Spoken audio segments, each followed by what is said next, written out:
Hey guys, sorry I'm not there with you today. I have a bit of a family emergency that I need to take care of, but I will be back tomorrow. I know our classroom looks a little bit different. You can thank your underclassmen for that since they don't know how to behave yet. Sit where you'd like for today. Our sub will be noting where you chose to sit today, and I'll review that tomorrow. I'm sure it'll be fine. Y'all are pretty much adults at this point, or if not young adults, and so I'm sure you get it. All right, we're going to continue working on our source notes assignments today, looking at some of the progress in this assignment.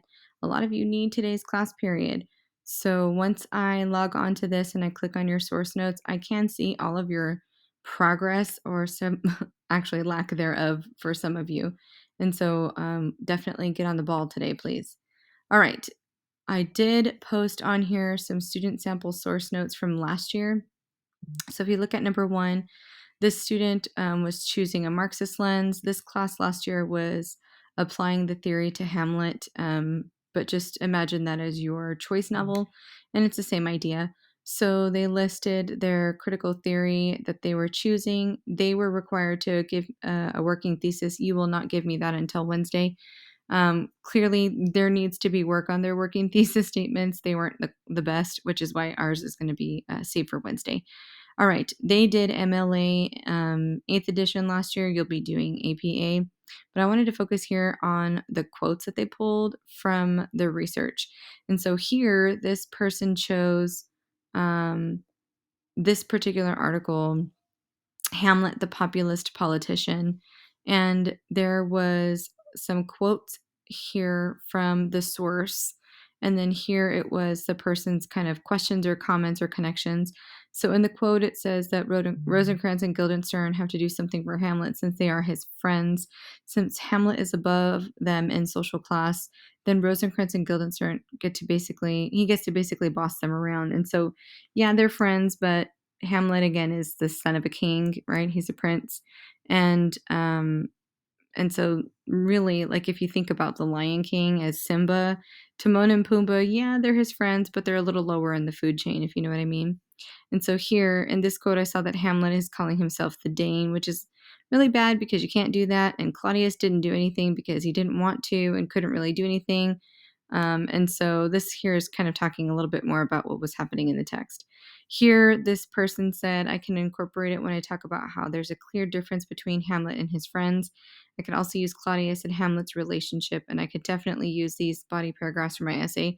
At this point, this person didn't know what their reasons or topics of conversation were, but they did like these two places because you can tell that by the end, they really had at least two concrete things that they could talk about in regards to the reading, which for them, again, was Hamlet. The second person went from a feminist lens, and so their article was about Ophelia. And again, this is from Hamlet, which would have been, your version of choice reading. They both pulled pieces from Gale. And you can see here that they were Googling things like feminist criticism. So, same thing for you. If you're researching a particular theory, you might just kind of preface your keywords with that theory and then tag criticism with it. And you'll be able to find some different types of articles that already include the type of criticism you'll be doing when you apply it to your book.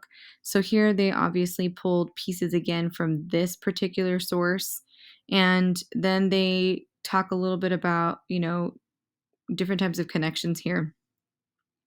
And so this one, Ophelia in the play is addressed merely as an object, and that object is of Hamlet's male desire, just like Gertrude, who could be the object of Claudius's male desire for power and money.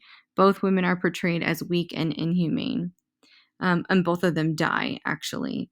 And so here, I could use these quotes as, in body paragraphs to highlight the feminist theory that applies to Gertrude and Ophelia, who are the only two females in this particular play. What they're confused on or what they're struggling was they don't really know what the points are going to be and how they would structure it.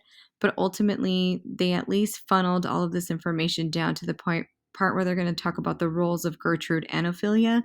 And so here they're getting there. It might not seem like there's a lot to work with, but if you notice the thought progression from pulling things that were specific, then they kind of worked through their thinking. And then finally, by the end, they have at least something that they're going to use for their papers. So that's something that you need to be thinking through on your source notes. One thing I want to show you, just for your own sanity and trying to keep things together, I would, if I were you in my Google Drive, create a new document that starts pulling the things you've already written for this paper, because I've already asked you in a couple of different assignments some questions about your book, and without realizing it, you've already been kind of drafting ideas. So if you go to your assignments list, you have an assignment here, your choice novel reading response. So it was either second or sixth period. You can click on the link and go back and look in those assignments. And then, of course, your final reading progress check in. Those are two specific places where I already asked you questions. So that first one was, summarizing what you've read and themes that you were noticing and what critical lenses could be applied, and ultimately how this would be recommended for a particular audience. You can copy and paste some important pieces that you already have into a brand new document and start kind of putting some of the pieces together, especially because some of you included text evidence, right? What are some clues from the text that you notice? Pull it already. Use it in your source notes for your book if you haven't even started yet. I mean, work smarter, not harder. So that was the first one on this assignments list. That was the choice novel reading response.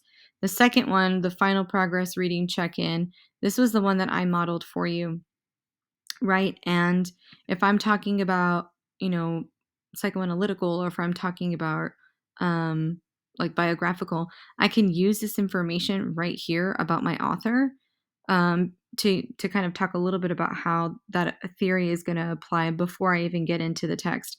Now, I don't think for my book I'm going to use that. I think I'm going to use the Marxist lens. And so I think for me, I'm going to hold off on this. But here, what were some of the effective aspects of the book and the different types of examples and the way that they organized in terms of making things accessible, and how it was attainable for particularly types of college freshmen. Here, college freshmen are a privileged group, right? This assumes that these young people have the means by which to go to college, and have the prior knowledge and experience and resources to be able to do these particular things. So I could talk about that here, and then here some unpopular opinions about different biases that we could explore here. When we think about Marxist lens, things that are unpopular are things that disrupt the normal ways of thinking. And so, who's most likely not going to be ready to confront their internal biases? People who are of a privileged background, right? It's easy to be privileged and say, well, I'm just not going to deal with that, or I don't have any blind spots, versus people who are maybe from the bottom of the food chain, so to speak, in terms of class, that might not necessarily understand that, empathizing with other people is important. Or, I could also be showing my bias there. But this idea of intellectual humility, there are a lot of things I could unpack there in terms of the Marxist lens. And then none of this really would be relevant in my paper about literary criticism. But I just wanted you to see that I had stuff already in here that I could use. And honestly, I might even just go back and think psychoanalytical, because I could use the majority of this for that. The best place to start, I would say, would be this choice novel reading response. This one was back on October the 18th. That one is going to have specific things from your reading with text evidence that you can start pulling, because again, why work harder when you can work smarter? You already have things written. So I would just start copying and pasting on a new document, and you can title this maybe draft ideas, or maybe potential outline or something, and just copy and paste and keep it there, because by Wednesday you'll be drafting. Okay, so keep working through your source notes is the moral of the story. If you have questions on anything, you need to make sure you text me via Remind, send me a message via Schoology, or email me. And then if you want to know where we're going with things the rest of this week, I went ahead and I linked your week at a glance here for you, so that you can see tomorrow You need to start signing up for conferences. I'm going to be asking you some more pointed questions on your source notes. I really 100% encourage you to do more than just the two. Now that I think about it, I probably should have required four, but I'm going to leave it on you to be the responsible young adults that you are to just go ahead and start pushing yourself beyond the minimum requirements. Notice we're going to start working on thesis statements Wednesday, as well as conferencing in class. And I do expect that you start drafting something by Wednesday and that you are already working on a concentrated draft by Thursday. Remember, you have to have a draft on Monday. Absolutely no excuses. There's no page requirement length there, because, again, peer marking takes place on Tuesday. You have to do it that day. You may not do it later. Otherwise, it's a zero. It's either 100 or a zero, whether or not you're in class. So that's it for today, people. If you have questions, let me know. If not, hopefully I will see you tomorrow. All right, miss you. Take care. Make good choices.